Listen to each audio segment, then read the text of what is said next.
ঘন কুয়াশার কারণে ঢাকায় অবতরণ করতে না পেরে বাংলাদেশ বিমানের 4টি আন্তর্জাতিক ফ্লাইট গভীর রাতে চট্টগ্রামের শাহ আমানত আন্তর্জাতিক বিমানবন্দরে অবতরণ করেছে।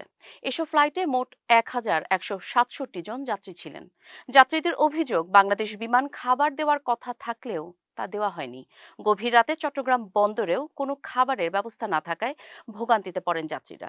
খাবার না পেয়ে যাত্রীদের মধ্যে হট্টগোলে বিব্রতকর পরিস্থিতিতে পড়ে বিমানবন্দর কর্তৃপক্ষ। এ ঘটনায় বাংলাদেশ বিমানের অব্যবস্থাপনার বিরুদ্ধে ক্ষোভ প্রকাশ করেন যাত্রীরা। বিমানবন্দর সূত্র জানায়, বৃহস্পতিবার রাতে ঢাকার হজরত শাহজালাল আন্তর্জাতিক বিমানবন্দরের রানওয়ে ঘন কুয়াশার কারণে দৃশ্যমান না থাকায় শুক্রবার ভোর পর্যন্ত মোট 9টি ফ্লাইট বিকল্প বিমানবন্দরে পাঠানো হয়।